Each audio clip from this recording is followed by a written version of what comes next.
ইন্নাল হামদুলিল্লাহি ওয়াহদা ওয়াসসালাতু ওয়াসসালামু আলা মান লা নাবিয়্যা বা'দা। সম্মানিত উপস্থিতি, বক্তা এবং শ্রোতা। বক্তা হলো তিনি যারা আল্লাহ সুবহানাহু ওয়া তাআলার পক্ষ থেকে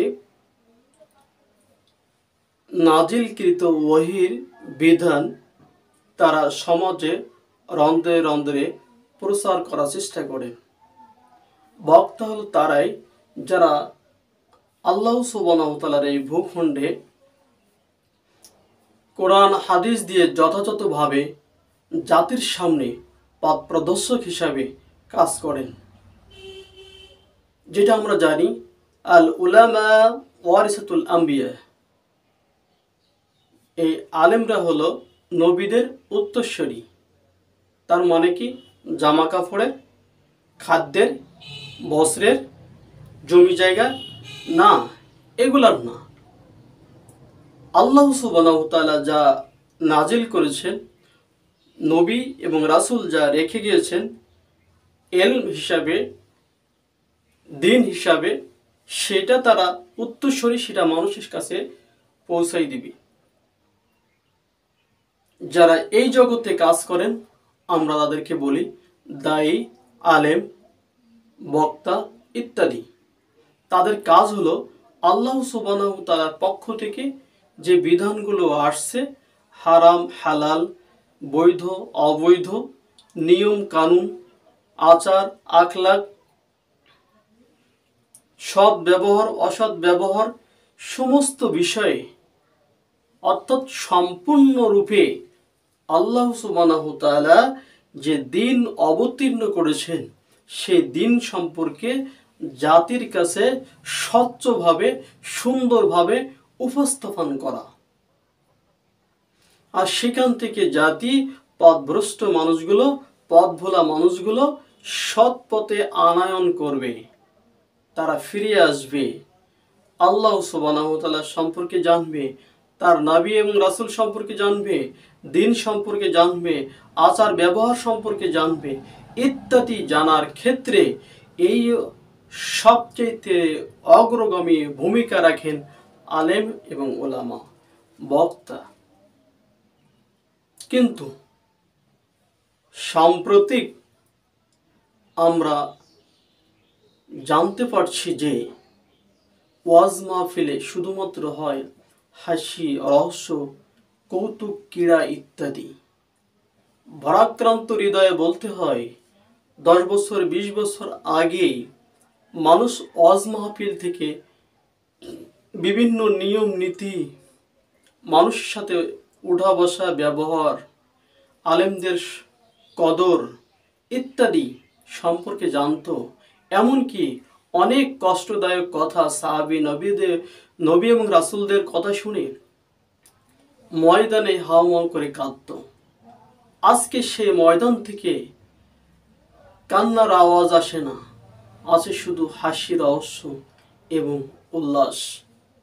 তা আসুন সম্মানিত উপস্থিতি, আপনাদের কয়েকটি বিষয় বলে দেয় সেই বক্তা, আগের বক্তা কেমন বলতো আর বর্তমান বক্তা কেমন বলে। বর্তমান সময়ে একজন আলেম যখনই স্টেজে ওঠার পর বক্তব্য শুরু হয়ে যায়। শুরু হওয়ার পরে কিছুক্ষণ পরে সালাম দেয়, অর্থাৎ প্রথমে সালামহীন অবস্থায় থাকে, পরবর্তীতে বক্তব্যের মাঝেই বলেন যে আমাদের দূর দূরান্ত থেকে আগত স্বাগত, পর্দার আড়ালে মা ও বোনেরা ইত্যাদি বলার পরে আসসালামু আলাইকুম ওয়া রাহমাতুল্লাহ। অথচ আমরা জানি যে মুহাম্মদ সাল্লাল্লাহু আলাইহি সাল্লাম বলছেন, তিনিও হাদিসে পড়েছেন যে আসসালামু ক্বাবলাল কালাম, কথা বলার পূর্বেই সালাম। আসসালামু ক্বাবলাল কালাম, কথা বলার পূর্বেই সালাম দিতে হবে। আমাদেরকে বলতেন শিক্ষকবৃন্দ যে আগে সালাম পরে কালাম, আগে শান্তি দোয়া প্রার্থনা হবে, পরে কথা হবে। আমরা যেমন লোক ধরে ডাক দেয় তারপরে সালাম দেয়, অমুক তারপরে সালাম দেয় না, আগে সালাম পরে কথা হবে, কেমন আছেন ইত্যাদি, কোথায় আছেন, কোথায় যাচ্ছেন ইত্যাদি। কিন্তু বক্তা সালামবিহীন স্টেজে ওঠে, সালামবিহীন খুতবা শুরু করেন, এমনকি মসজিদের মেম্বরেও যখন ওঠেন তখন সালামবিহীন ওঠেন এবং কথা বলা শুরু করেন, মধ্যবর্তী যে তারপরে সালাম দেয়। তাহলে এখানে যে বক্তা আপনাকে সর্বপ্রথম সালাম উপহার দিতে পারলো না, সেখানে আগে কথা বলা শুরু করলো। দ্বিতীয় পর্যায়ে কোথাও 2 নম্বর, কোথায় কোথায় ওয়াজ করেছেন সেটা শুরু করবে। অমুক জায়গায় গেলাম, অমুক দেশে গেলাম, অমুক জায়গার থেকে আসলাম, অমুক জায়গার থেকে ইত্যাদি শুরু করলো। এরপরে কোন বাজার দিয়ে আসছে, সে বাজারে কিছু নমুনা কি কি দেখছেন সেটা তুলে ধরার চেষ্টা করলো। আস্তে আস্তে কি দেখেছেন সেটা বলা শুরু করলো। গতকালকে কোথায় কোথায় ওয়াজ করেছেন, অনেক কষ্ট হয়ে গেছে, গতকালকে অমুক জায়গায় প্রোগ্রাম ছিল, অমুক জায়গায় মিটিং ছিল, অমুক জায়গায় ওয়াজ করেছি, এত ঘন্টা ওয়াজ করেছি, অনেক কষ্ট হয়েছে, এখন বলার কিছু নেই, যদিও আপনারা দাওয়াত দিয়েছেন তাই কিছু বলতে হয় ইত্যাদি, যেগুলো আপনারা শুনেন। এরপরে কি হলো, একটু পরে কৌতুক শুরু হলো, বিভিন্ন রকমের অসার কথা দিয়ে কৌতুক শুরু করলো, সমস্ত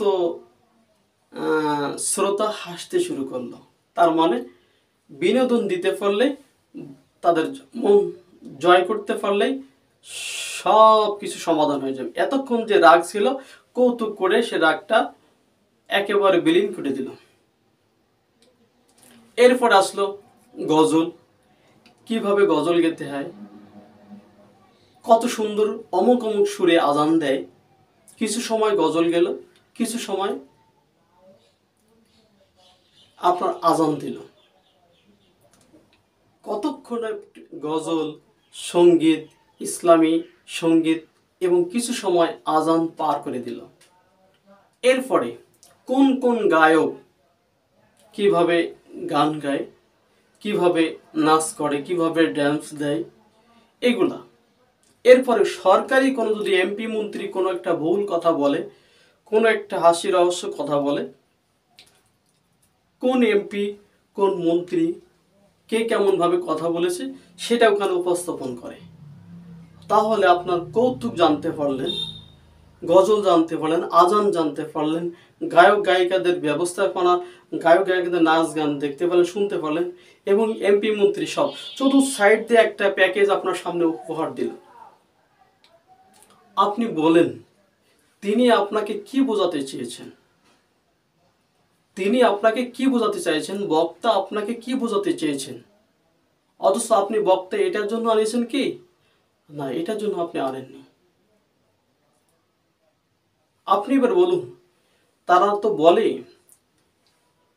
তো বলে যে আমরা নবীদের ওয়ারিস, আল উলামা ওয়ারিসাতুল আম্বিয়া, নবীদের আলেমরা হলো নবীদের উত্তরসূরি, রাসূলদের উত্তরসূরি, নায়েবে রাসূল।